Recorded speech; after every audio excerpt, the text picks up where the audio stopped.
Welcome to The Vibrant Couple. I have invited today Dr. Laurie Mintz. You are a psychologist, a certified sex therapist, and you wrote two wonderful books, one we're going to talk about today on cliteracy. Welcome. Thank you for having me. Yeah.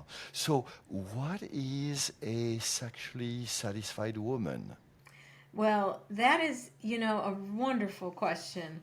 And a sexually satisfied woman is one who's going to tell you with her own words that she likes sex, that she enjoys sex, that she's orgasmic. Now, that doesn't mean she has to have an orgasm every time she has a sexual encounter because it's okay for both the woman and man not to. But she gets a lot of pleasure from sex, and if she has a long-term partner, gets a lot of connection and intimacy through sex, feels connected. And so connection and pleasure would be really the two primary ingredients, I would say. Wonderful. And so most men are biologically driven to make their woman happy. And but most men struggle because they don't know. So what I'm hearing from you is that she's communicating her happiness, and I'm assuming multiple ways. The classic ways, with during the throes of love, but also after that, she basically tells you she's happy, she's satisfied. Yes, and also maybe add to that that there are if it's a long-term couple, there are conversations about sex integrated into the relationship outside of the bedroom. That it's a comfortable topic for the couple to talk about because the research is so clear that couples who communicate about sex outside of the bedroom have better sex. So, Okay. and I think I really want to underscore something you said that there's research on this. Men really care about pleasing their partners. Now, there's a lot of negativity out there in the culture saying men don't care, men are selfish, and probably there are some selfish men, there are some selfish women. But by and large, men genuinely want to satisfy their female partners. I am fully on the same page. And, with the couples and the men I work with, one of the big questions is, of course, sexuality. And so, one of the things I'm doing with my clients is I invite them to have, off the bedroom, sex conversations.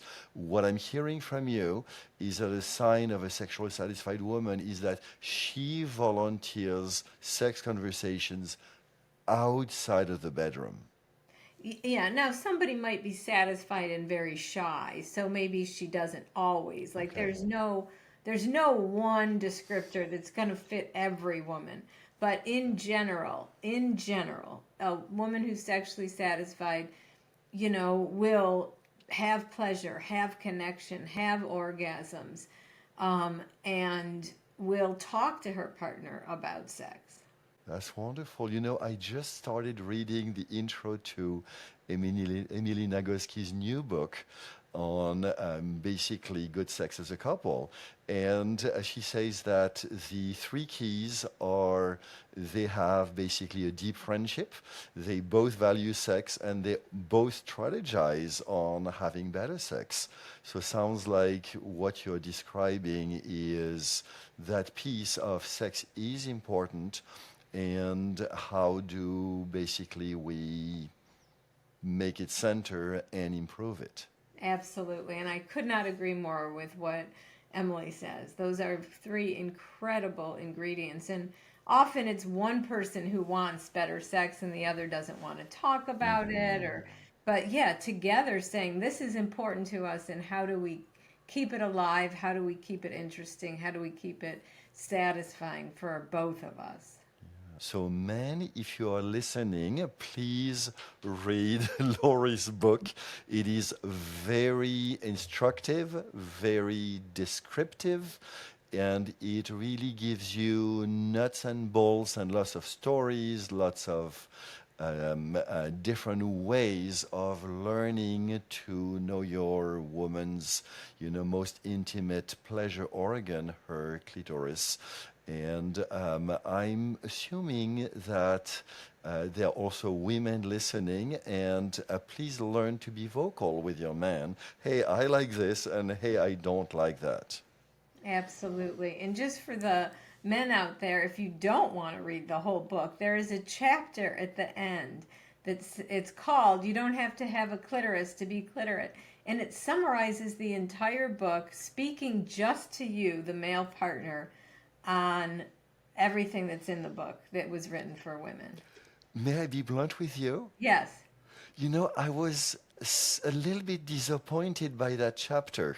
Really? And yeah, and I was disappointed because either the man wants to learn and he should read the whole book, Okay. or or that chapter should have been written to women and said, and if he doesn't want to read the book, here are ways for him to learn. Yes, yes. I thought you were about to say something about the content, so I'm quite relieved. But what the research shows, and it's kind of sad, is that men don't buy self-help books. Men don't read self-help books.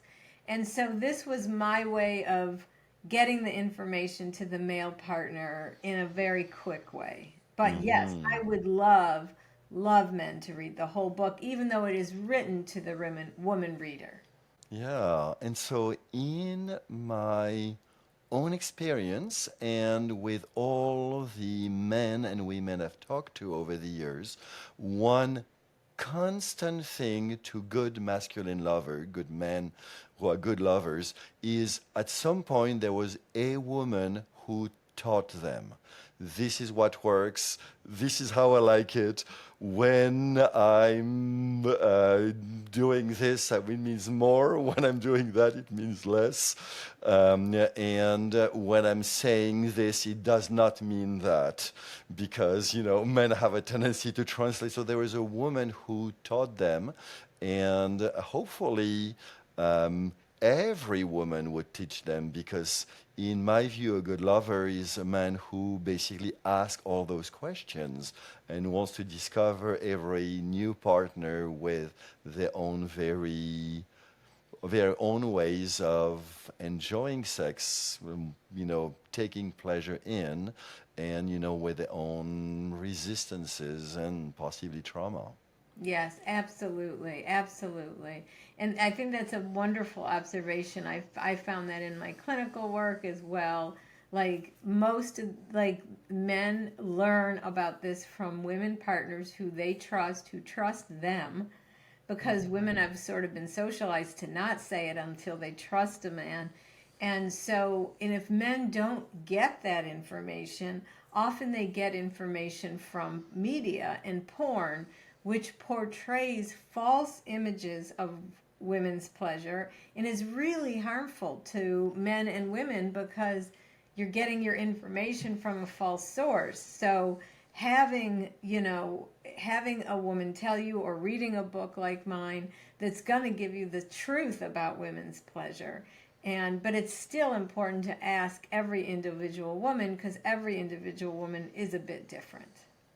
I agree. So a lot of the men I work with are nice guys, which means they are terrified of asking. And so some of the work I do with them is to basically learn to stand up and learn to feel confident asking those questions. And so how can a woman who is married to a nice guy, because I'm pretty sure you've talked to many, invite him to ask those questions, to have those conversations in a way that he feels empowered versus emasculated, because that's what most men are worried about, is that their woman is going to blow up, or woman is going to react in a way that they say, I wish I hadn't asked the question. Yes. So you're asking, how does a woman say it or how does a man Yeah, ask? how does the woman, what have you seen I think working? what's really effective is something like the following outside of the bedroom, right? Like, I want to talk to you about something and own it. I'm nervous about it. It's scary, because I'm afraid you're going to react defensively, but I want you to know I'm bringing this up because I love you and I love having sex with you and I love connecting with you in that way, and I want it to be the best it can be. And so I want to talk about ways to make it the best it can be between us. Like an I invitation, not a critique of what is, an invitation to discuss what could be better. I love it. Invitation, not a critique.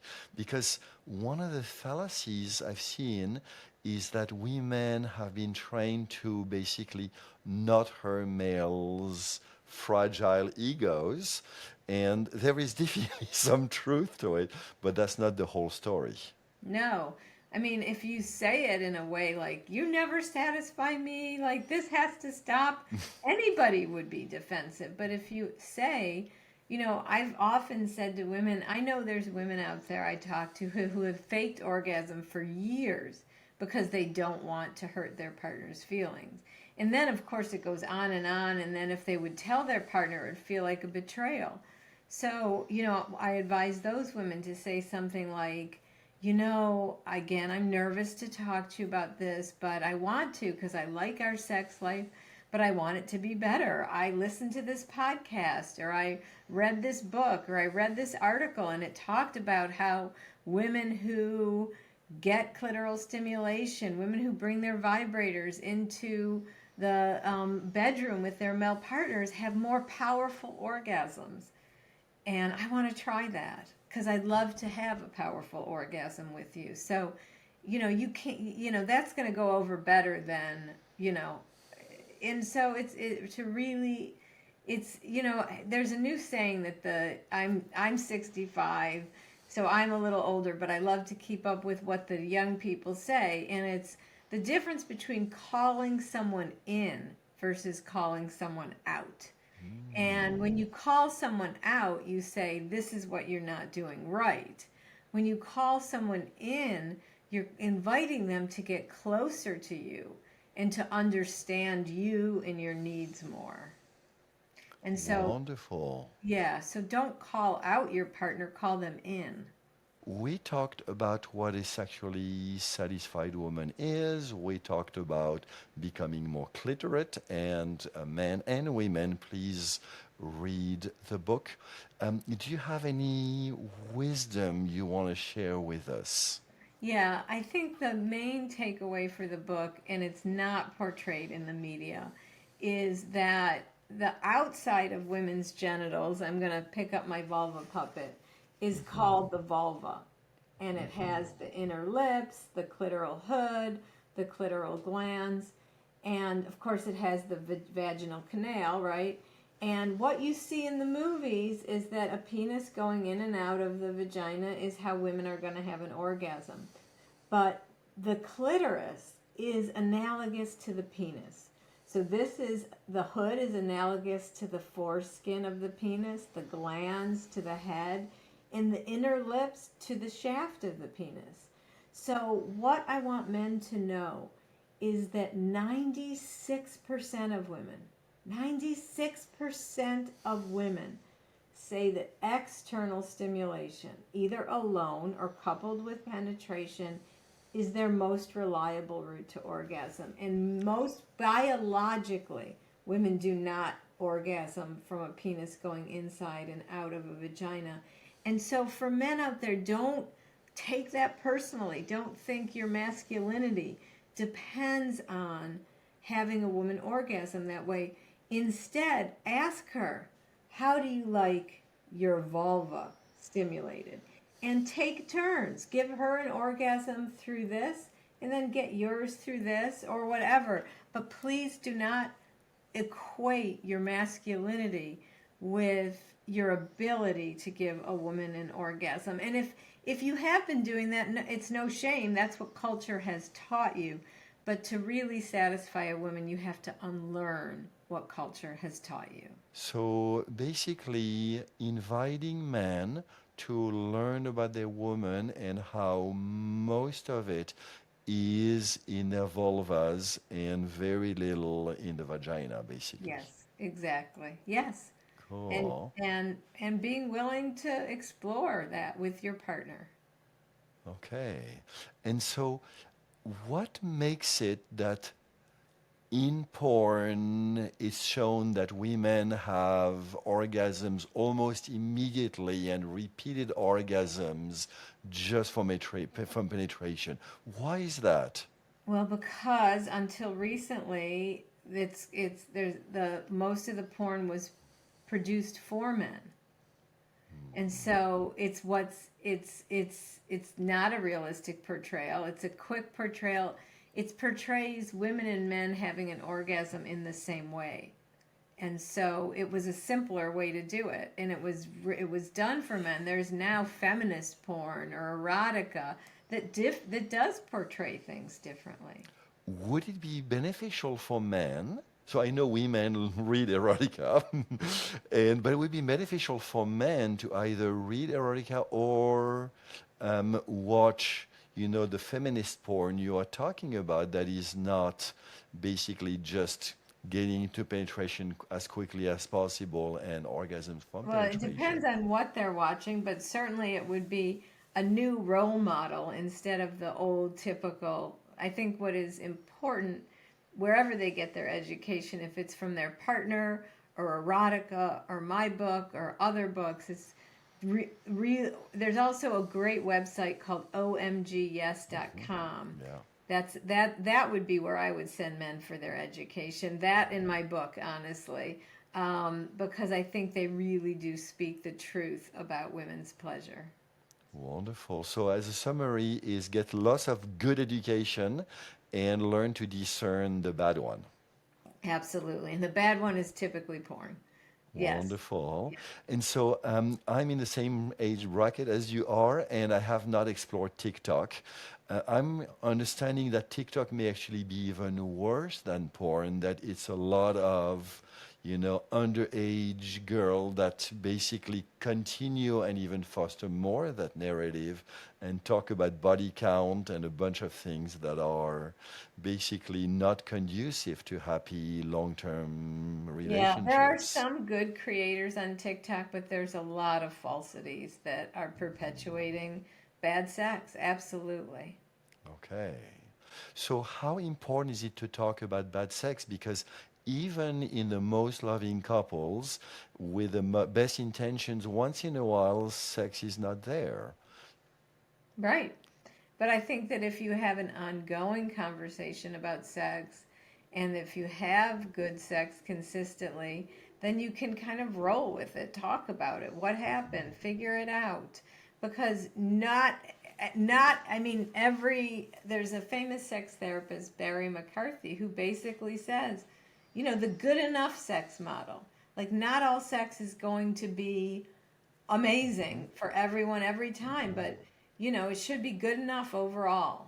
And to talk about it and to, have it be a really good part of your life. I love it because what good enough for men is very different from good enough for women. So, for example, and I'm going to use a classic good enough, the man ejaculates and then falls asleep. For most men, that's good enough.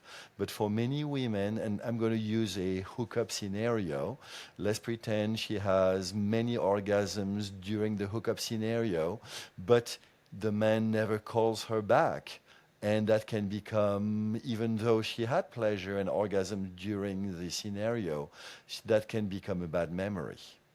That's true, but I will sort of challenge you based on research. Most women don't orgasm during hookups. The Thank or you. Yes. Okay. So let's have a more realistic scenario. So I'm glad you called me out on that one. And so let me do a take two. In the highly unrealistic scenario, of a hookup in which a woman has lots of pleasure and orgasms, and again, it is highly unrealistic, that can fade or become a bad memory if he ghosts her. Absolutely. Ghosting is just never okay. It's rude, Yep. and it's just rude. It's, just have the bravery to tell someone, hey, that was a lot of fun, but I'm not interested in further. Or, hey, Yeah. that was a lot of fun, but I actually didn't tell you this. I have a girlfriend. Like, be honest. Like, when And so people, yeah, that honesty goes a long way to basically close the connection well, because the connection is one of the key differences between men and women. Men can have good enough sex with little connection or no connection, or an impression of connection. right. And it's, people who get ghosted, they're left wondering. It's just don't leave anyone wondering. Be honest, because it is. If you are, I mean, this may sound old fashioned, but I think it's really good advice. If you're comfortable enough to take your clothes off with someone and have a sexual encounter, you know, also be close enough and connected enough to speak honestly.